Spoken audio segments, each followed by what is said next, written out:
Not again. Mr. Litterer strikes again. There's no possible way it could have planted itself into the victim's back. Ah!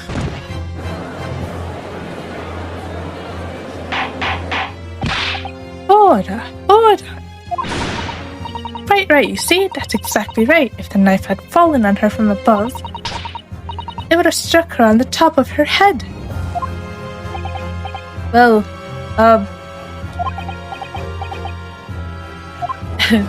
we got nothing. He's lost for words, look. I knew it. I never liked his theory in the first place. I don't know, though, what really did happen. Alright, we're back, guys. Welcome back, everyone. It's Light here. And we're gonna continue with our Grady's Attorney adventure. Maybe finishing the trail this time? Or not. Who knows? Last time, let's see. Right, we figured out we were able to prove that the knife, it belongs to the Gyarados, so here we go.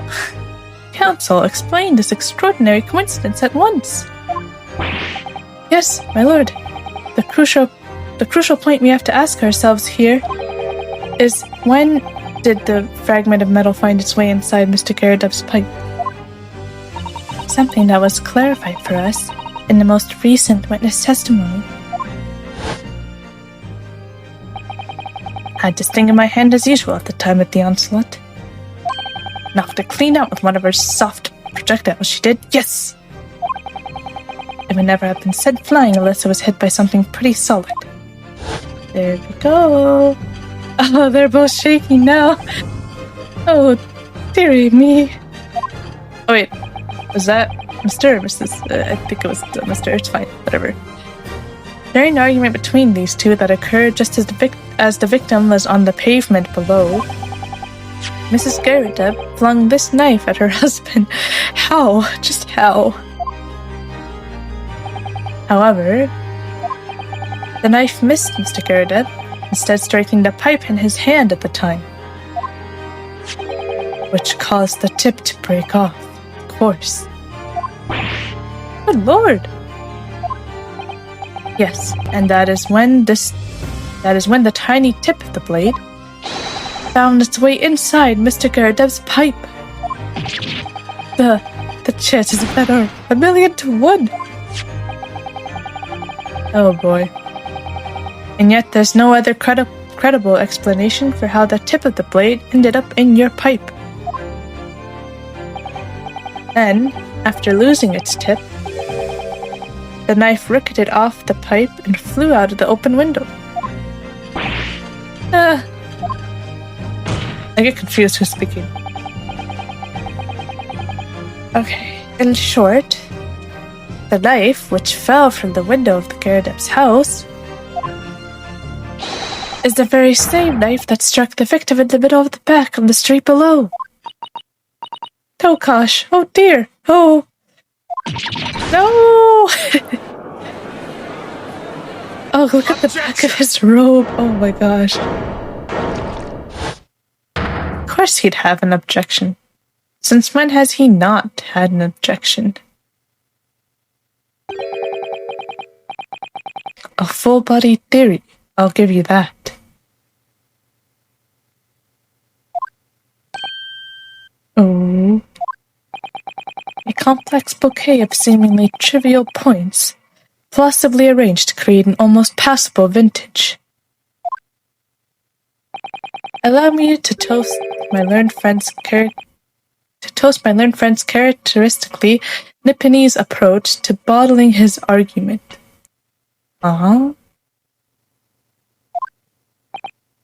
Sorry?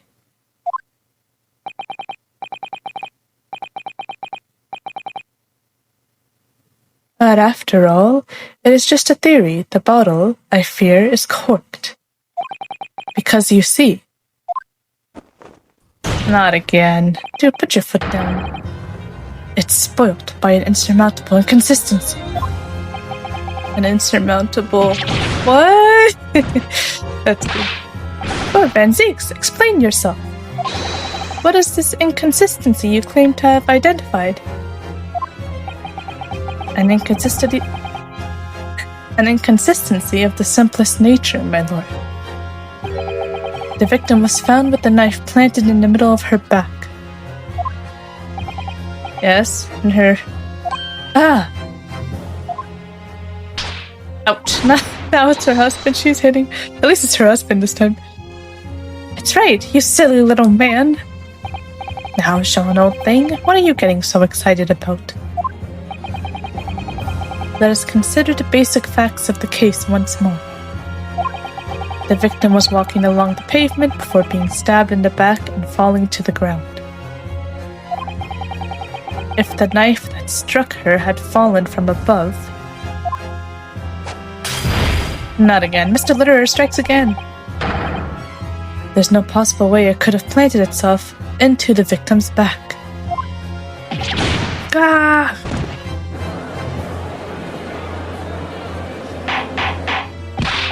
Order! Right, you see? That's exactly right. If the knife had fallen on her from above, it would have struck her on the top of her head. Well,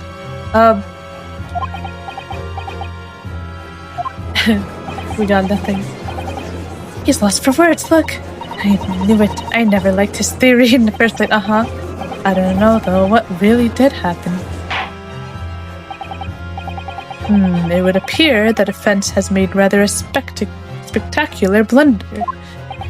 If a theory has even one inconsistency, it cannot stand. Your theory, my learned friend, is history, really? What is that pose? We were so close. I could see the truth. I was so sure we were on the right track. Don't give up. Don't give up, Ryunosuke. And now the way has been blocked completely by just one simple inconsistency. Or in other words, we simply need to eliminate that one inconsistency, and the theory will stand. Mr. Sato, you mustn't worry, Mr. Naruhodo. You were just caught off guard, that's all, and your mind went blank. But if the path you were on is indeed correct, then a way will present itself. The key to this is in the court record, I'm sure. All the information you need is there. Ooh. It seems you have nothing to say, my Nipponese friend. Hold on. Well, your silence speaks volumes. Hey! Tacit acceptance that your theory is fatally flawed. Oh, she's standing on a crate. I never noticed that. Ha. Well, it's not over yet. This inconsistency doesn't mean I was on the wrong track. It means that I need to sharpen my mind and dig deeper for the truth. It's a test. Yes. If the knife fell on the victim from above, there's no way that it could have hit her in the middle of her back. Under normal circumstances, that is. Uh-oh. What are you implying? Oh, you know that the circumstances weren't normal, which is what I just said. Counsel? There is a piece of evidence in the court record that can explain this inconsistency. That can explain how the knife that fell from above could have pierced the victim's back. There is? I honestly don't know. We already have the answer. Goodness. Utter madness. Surely this must be... Sorry. Surely this must be the last time. Counsel, present evidence of which you speak. This is the last inconsistency, the final piece in the puzzle. If I can successfully make sense of this, the truth will be laid bare at last. Evidence that explains how the falling knife became lodged in the victim's back is... I have no idea.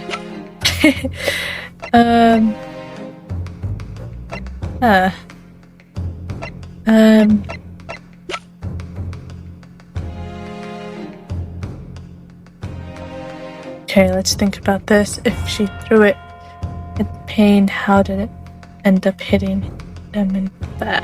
Let's see.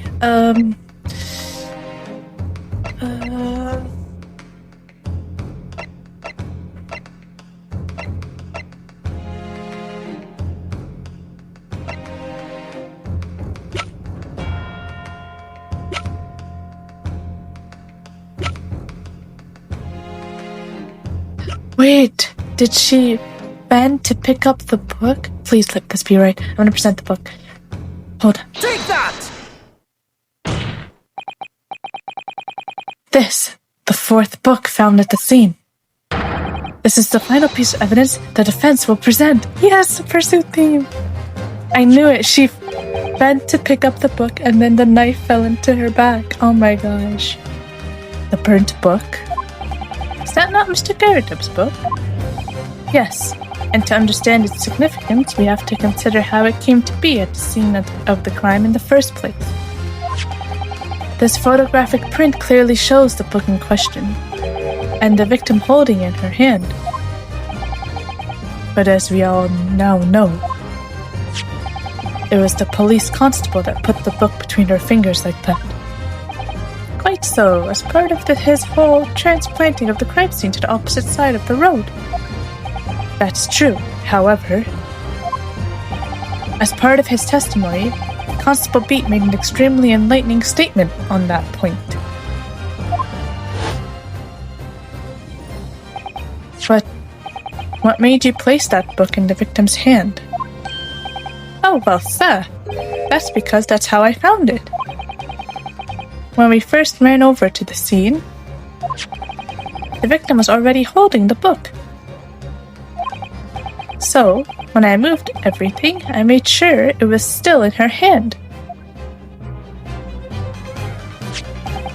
In other words, the victim had already picked the book up of her own volition. And clearly, that must have been before she suffered the knife wound. Well, I should say so. After being attacked with a knife, I don't imagine she'd have been doing much of anything. So the question becomes, why did the victim have that book in her hand? Why, Jingo! I think I'm beginning to see what may have happened now. Oh, dearie me! Is he not going to object? He's not objecting? What? We know that the book fell from the top floor of the Garridub household onto the pavement below, at precisely the moment that the victim was walking past. Yes, at exactly that moment. The young woman was walking along the street in the light fog, when all of a sudden, a book fell right in front of her. The book I threw. Yes, Mrs. Garridub. And what do you think the woman did? What would you do if you were walking along and suddenly a book landed in front of you on the pavement? Well, I really can't imagine it, but I suppose she might have reached down. Oh my goodness, that's what happened. And picked the book up. Yes, that is exactly what the woman in fact did. She picked up the book. Oh heavens! And when the woman reached down to pick the fallen book up, what position would her back have been in? Oh my gosh. That's right, facing the sky, completely and utterly defenseless. Then, in the very next moment, while the woman was still bent over picking up the book. Oh, that sucks. Oh, that sucks. The next object fell from the room above, the jackknife, straight into the middle of her back. And at that same time, walking by chance directly behind Miss Green, was the defendant, Mr. Soseki Natsume. Well, I never. It appeared to Mr. Natsume that the woman simply collapsed on the floor. In the dark and the fog, he didn't see the knife falling on her from above. Ah! And from the other direction, the constable and his wife saw no one but the victim and her apparent attacker. So there never was a real culprit to run from the scene in the first place. No, this was nothing more than a series of unlikely events that culminated in an unfortunate accident.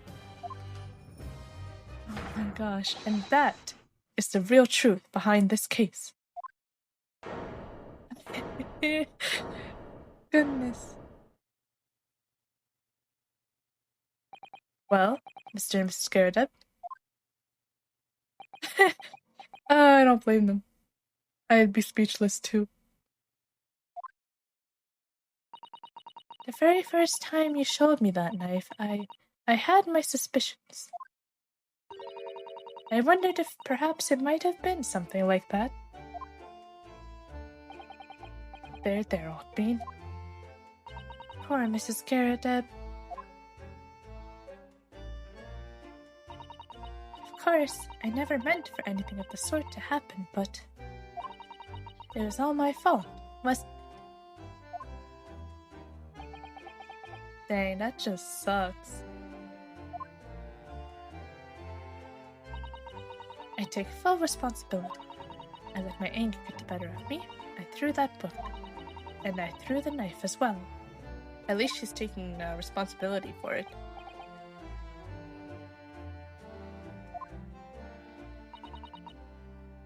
John, dear?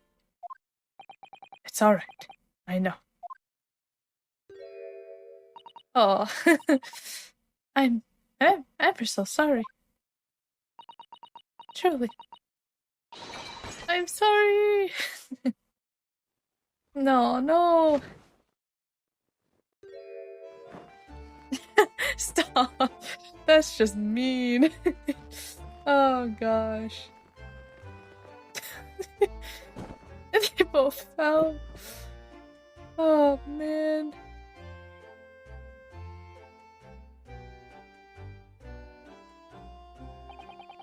Lord Van Seeks, what news of Mrs. Garrett? She's been taken to the infirmary.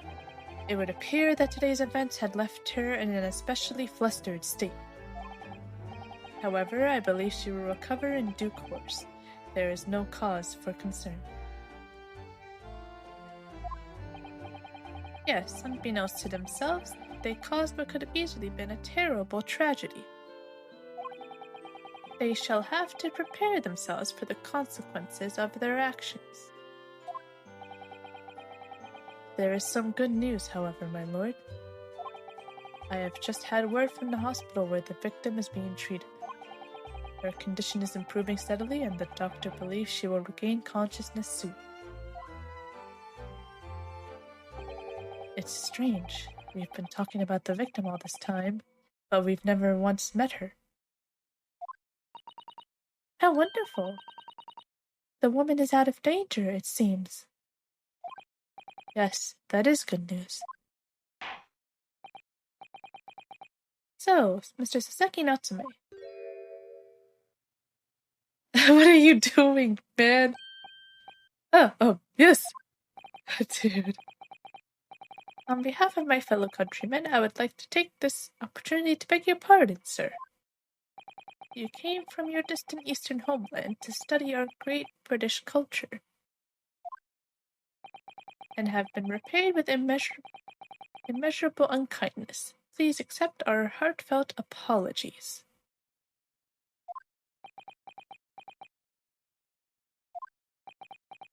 Oh, is he gonna say something? Oh? No, it is me who should be begging your pardon. Oh no, Mr. Natsume. That evening, when the young man young man. Oh, jeez. When the young woman just collapsed on the pavement before my eyes, I jumped to the wrong conclusion again, in my confusion. What conclusion, sir? I was sure that the woman was dead. Yes, Constable Pete said the same thing, didn't he? He thought she had been killed, too. I suppose she must have looked completely lifeless. But, did no one try to, measure her pulse before concluding she was dead? I guess the shock would do that to you. It's been about a year since I arrived in Great Britain now, but I still can't get used to life here. I mean, it's understandable. I can't relax. I'm sure there are evil spirits lurking in the fog, like they're haunting me. I'm sure you're fine, man, really. Poor Suseki-san. His imagination really has got the better of him. Yes, poor man. So when it happened, I thought the young woman had been taken by the fog spirits. No. I should never have dropped my books like that or run away. I should have called for help, for a doctor, for the police.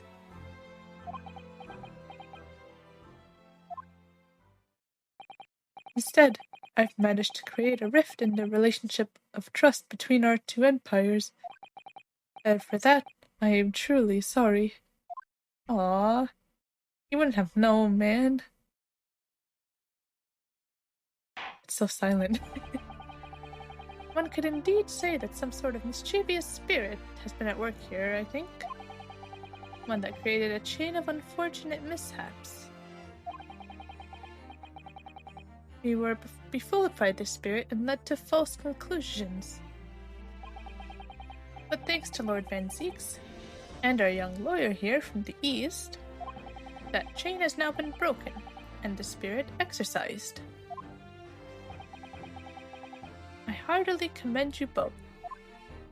Oh! Okay, man. What a sore loser. Now then, ladies and gentlemen of the jury. Yes, my lord. In concluding this trial, I must ask one last time for your decisions regarding the defendant's culpability. We know what it's going to be this time. Are you ready to present your findings to the court? As the foreman of this jury, I can assure you we've reached a fair and just conclusion. I do declare, the truth can be extremely cruel at times. Well, I didn't expect the woman next to me, that's for sure. Oh, sitting in for the old bean while she's out of action, you know? But I know what her decision would be. Does this mean I'll finally be able to get out of here and start work? Well, it's about time. Dude, it's the murder trial. I say, I'll have a corker of a story to tell the grandchildren when I get home, won't I? Very well, ladies and gentlemen of the jury, I hereby demand your final decisions. Mr. Foreman?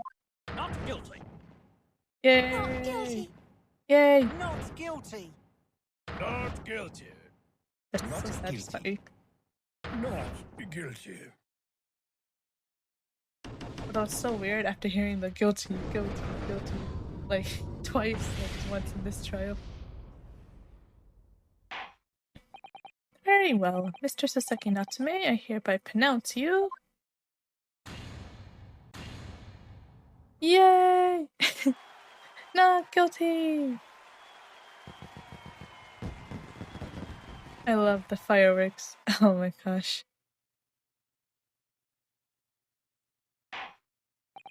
And finally, Mr. Natsume.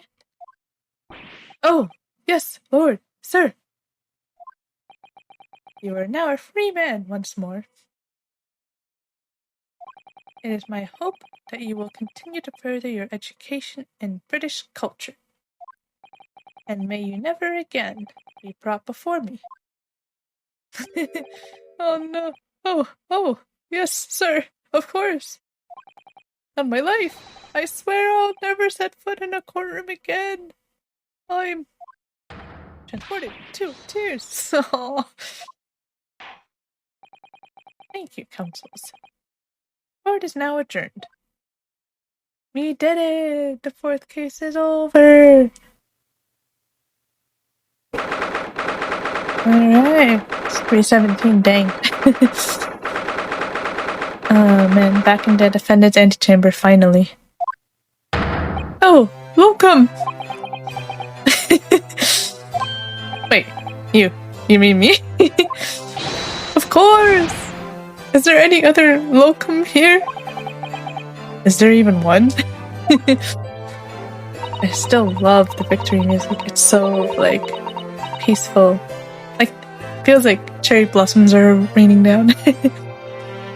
Compared to the original locum student, Mr. Naruhodo Esquire, your name has become rather short, hasn't it? What's wrong with using my actual name? Oh, at last! I'm free! I'm free! Joyful, joyous, jubilant, jubilation! Penny, party, happiness, hurrah! Oh, I am pleased. Mr. Natsume is delighted. It'd be so hard just to say that, then. Come on, let him be cheerful. Welcome, you did it! You saved me from the brink! Well, what happened to the poor woman was in no way your fault, after all. I'm just glad everyone can see that now. No, not that! Lovely, loyal, welcome, lawyer! Yes? I mean, as I said before, I have just never got used to life here in Great Britain. Every time I look over my shoulder, I see foreigners. I see towering brick buildings. And from high up windows, I see them looking down at me, laughing. Look at that little hunchback. Oh dear, I'm sure it's all in your head, Mr. Natsume. But today, you, locum lawyer, gave my gloom the boot. Oh, okay. You stood firm behind that baronial bench before all those babbling British. You battled to the bitter end, laying bare the baffling truth. And when I beheld the blinding fireworks among the beams of the Bailey's roof, I bellowed, "Behold, the best barrister ever born!" Aw, thanks, man. Well, that's very flattering, and we're very pleased for you. This has given me a wonderful anecdote to recount to my old friends back in Japan. An anecdote? Is that what's become of all my hard work? Come on, Ryunosuke.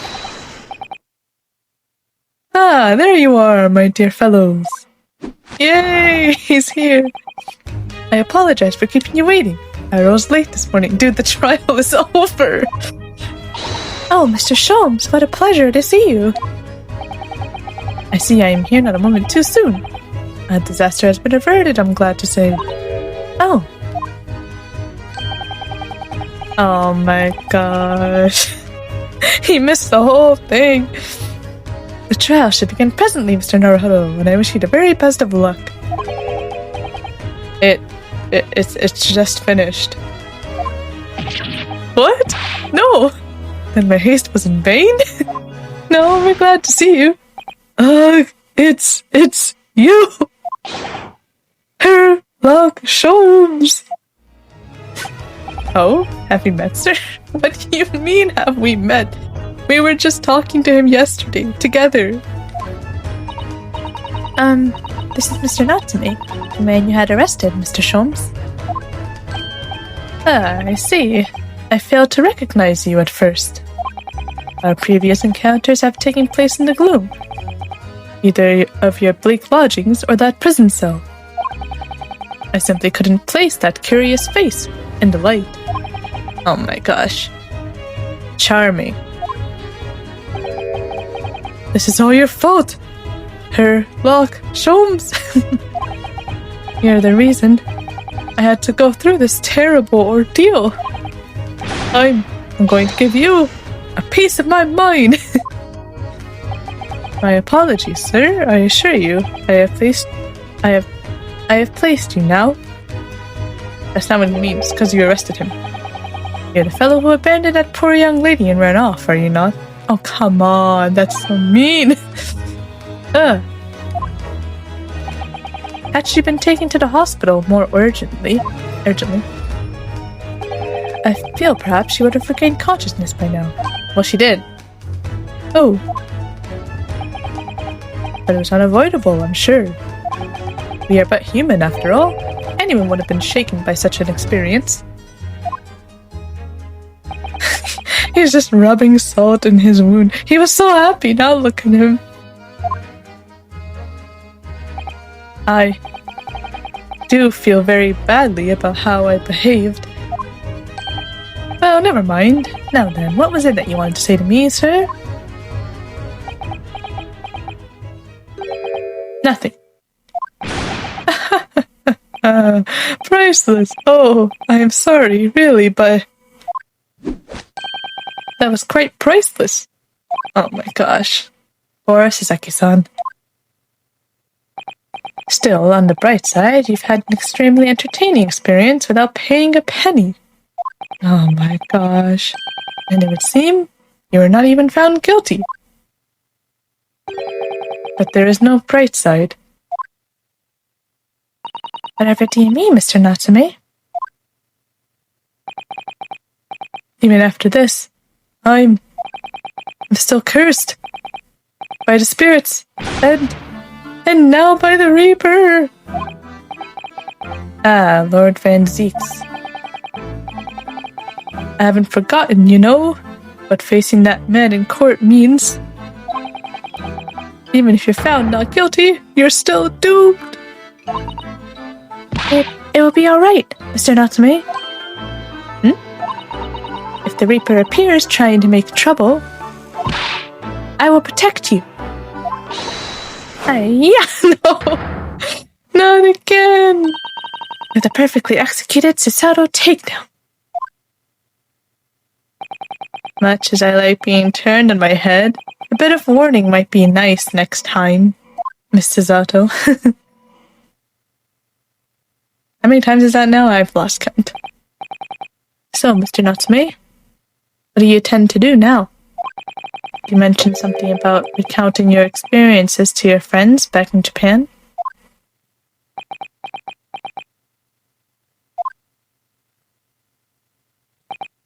Yes, I intend to return to my homeland soon. Oh! It has already been a year since I arrived here in Great Britain. I have visited universities, libraries, bookshops. I've been honored with the tutelage of professors. I've learned so much about the wealth of literature here, and the city it has shaped. And I've come to realize that it is my calling to sail home and tell my fellow countrymen about it. That's very touching, Mr. Natsume. Or in perhaps less veiled terms, you wish to withdraw halfway around the world to escape the terror of the Reaper's curse. You're so mean! That's not it at all!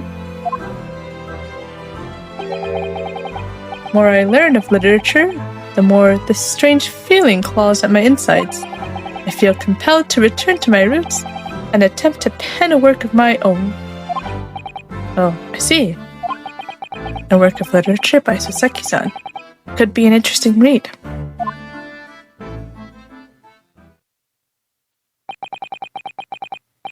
And what about Miss Susato and yourself, Mr. Naruhodo?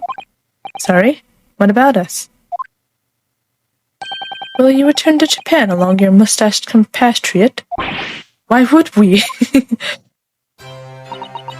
A week has not yet passed since we arrived in London, and only now does it feel as though we have finally found our feet. And you are accommodated in a hotel at present, are you not? That's right, but we need to find lodgings before it bankrupts us. That's good.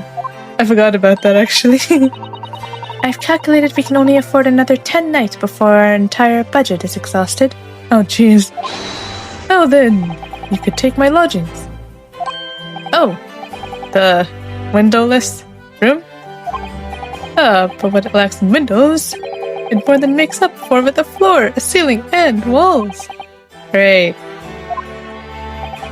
And of course, I'd be happy to leave behind the accursed evil spirit. No thanks, man. You can take that with you. We don't need it, honest. Oh my, an evil spirit? Oh yes. It tries to suffocate you while you sleep. Nice. It's an infallible wake-up call. Oh my goodness. Well, think about it, if that's alright. Perhaps I can offer a more... Oops, that was Sholmes. I thought it was Sasato. Perhaps I can offer a more welcome alternative. Would you consider taking lodgings with me? Staying with Sholmes? Heck yeah! Really? Well, a vacancy has conveniently presented itself. Though it is up in the attic, I might add. Are you sure it isn't just a storage loft? I spoke with the landlady this very morning on the matter of price, and Iris is cleaning the room as we speak. You must come at once. I presume you have no luggage to speak of? Oh, this is simply wonderful. Wait, why do they not have luggage? An honor to be invited to taking lodgings in the great detective's office's attic. I'm too overcome for words. So suggesting you look elsewhere is out then? Then it's settled. Iris will prepare a welcome dinner this evening. And you must come too, Mr. Natsume, I insist. I don't know what to say, but thank you, and yes. Wonderful.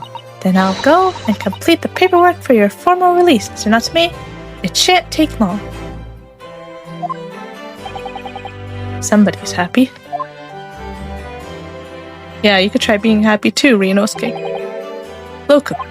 Hi, I knew that you wouldn't let me down. I am truly delighted to have met you here in London. Likewise, Mr. Natsume. It's been a privilege meeting you too. It's a shame that we're going to have to say goodbye so soon. Well, I've come to realize that I belong in Japan. But Locum, we'll meet again one day. Yes, I'm sure. And hopefully by then I'll be a successful lawyer. Aw, you are a successful lawyer. Hopefully by then I'll be a successful author. Aw, they have the same thought. Well, my dear fellow, our carriage appears to have arrived. Shall we go, Mr. Naruhodo? Yes, Mr. Sholmes. I have little doubt Mr. Natsume will be released in time for dinner this evening. Wait, is he coming with us? Like, please tell me he knows the address. And so, with Soseki-san's innocence successfully established, we rode with Mr. Sholmes to what was to become our new home. 221B Baker Street. Alright. Is that it? Oh, we actually get to see it now? Cool. Dang, it's been like an hour and like 20 minutes since the case finished. Attic room. Dun dun dun. So this is to be our new office, yes. Our office? I rather like the sound of that. Me too. It's simply wonderful, isn't it? Oh, it's her theme. I hope you can see this, Kazuma. It's only a small step. But I'd like to think we're getting a little closer to your dream now. So, my dear fellows, do you like the place? Mr. Sholmes, yes, thank you so much.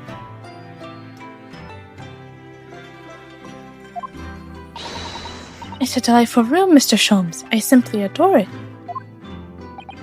Good. I'm pleased to hear it. Iris and I are delighted to welcome you. I hope everyone's hungry. It's nearly time for dinner. We'll eat as soon as Mr. Natsume arrives. We have a lot to celebrate. Iris, you must let me help you. Alright then, Susie, you can be in charge of the salad. Aww. Splendid. Sorry. I made them sound the same. That's funny. So, Mr. Naruto, how does it feel to have your own office in the capital? It's very exciting, actually. Yeah. I can't help wondering what adventures await us. Hopefully, not too bad ones. Those were precisely my sentiments when I first established my office at these premises. Till I discovered the dark truth about the city of London, that is. Sorry. London is a glorious place full of wonder, opportunity, prosperity, and mirth. But the brightest of lights cast the darkest of shadows. Shadows? What do you mean? Well, I believe you're well aware of the murkiness that lies behind London's facade. So once again, Mr. Naruto. Welcome to London. Oh, that's quite a welcome there.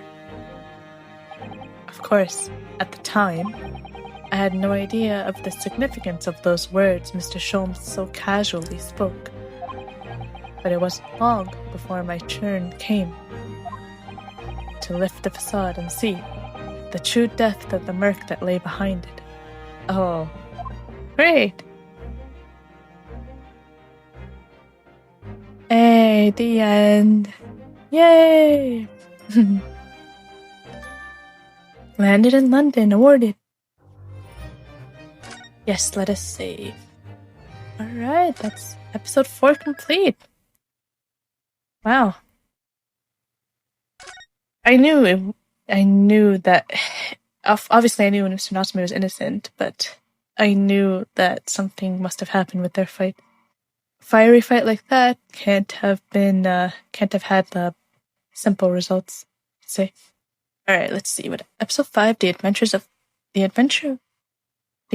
the unspeakable story, huh? Interesting. I wonder what that's about. We're gonna find out next time. Alright, guys, that's gonna be it for this one. I wonder where this is gonna take us. We finally have our own office, so who knows? Alright, guys. Hope you guys are having an amazing day, and I'll see you in the next one. See you later.